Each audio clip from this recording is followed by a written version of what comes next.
വന്നിട്ടുള്ളത് മെയിൻ ആയിട്ട് നിങ്ങൾക്ക് എല്ലാവർക്കും അറിയാം നമ്മുടെ ഫെയർവെല്ലിന്റെ ഡേറ്റ് ഫിക്സ് ചെയ്തിട്ടുണ്ട്. സോ അതിനോട് കുറച്ച് ഇൻസ്ട്രക്ഷൻസ് തരാൻ വേണ്ടിയാണ് വന്നിട്ടുള്ളത്. സോ അതൊക്കെ അനുസരിച്ച് വരാൻ പറ്റുന്നുള്ളവർ മാത്രം വന്നാൽ മതി, അല്ലാത്തൊരു ഫെയർവെല്ലിന് വരേണ്ട കാര്യമില്ല. സോ മെയിൻ ആയിട്ട് എനിക്ക് ഗേൾസിനോടാണ് പറയാനുള്ളത്, നിങ്ങൾ ബോഡികോൺസ് ഡ്രസ്സസ് യൂസ് ചെയ്യാൻ പാടില്ല. പിന്നെ സ്ലീവ്ലെസ് പറ്റില്ല, നീ ലെങ്ത് വരെയുള്ള ടോപ്സ് പറ്റില്ല, സാരി പറ്റില്ല. നിങ്ങൾക്ക് മെയിൻ ആയിട്ട് ഇടാൻ പറ്റുന്നത് പട്ടുപാവാടയും ചുരിദാറാണ്. അത് മാത്രം ഇട്ട് വരാൻ പറ്റുമെങ്കിൽ വന്നാൽ മതി. സോ എനിക്ക് ഈ ഫാത്തിമ ആൻഡ് ഗ്യാങ്ങിനോടാണ് പറയാനുള്ളത്, നിങ്ങൾക്ക് ഇത്തിരി ആമ്പിളരുടെ ഇളക്കം കൂടുതലാണ്. സോ നിങ്ങൾ ഈ ഗ്യാങ് ബോയ്സിന്റെ സൈഡിലേക്ക് പോയാൽ കണ്ടാൽ സ്റ്റോപ്പ് ചെയ്യും, ഫെയർവെൽ അവിടെ നിർത്തും.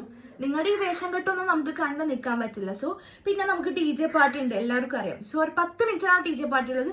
അതിൽ ഗേൾസും ബോയ്സും ഒരുമിച്ച് ഡാൻസ് കളിക്കാൻ പാടില്ല. രണ്ട് ധ്രുവങ്ങളായിരിക്കും. നടുക്ക് നമ്മൾ ടേബിൾ ഇട്ടിട്ടുണ്ടാവും, അത് കടന്ന് അപ്പുറത്തേക്ക് പോകാനാണ് ഉദ്ദേശമെങ്കിൽ നടക്കില്ല മക്കളെ, ഫെയർവെൽ സ്റ്റോപ്പ് ചെയ്യും. പിന്നെ ഈ ഫെയർവെൽ കഴിഞ്ഞിട്ട് പുറത്തേക്കുള്ളൊരു കറക്കുമല്ലേ, അതും ഇപ്പൊ പറ്റില്ല.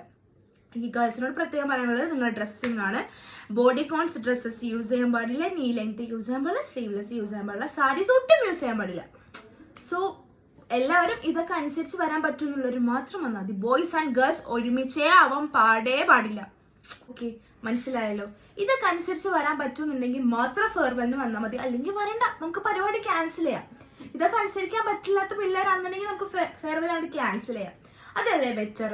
അപ്പൊ ഇതൊക്കെ അനുസരിച്ച് വരാൻ പറ്റുന്നുണ്ടെങ്കിൽ മാത്രം ഫെയർവെല്ലിന് വന്നാൽ മതി. അപ്പൊ ഓക്കെ.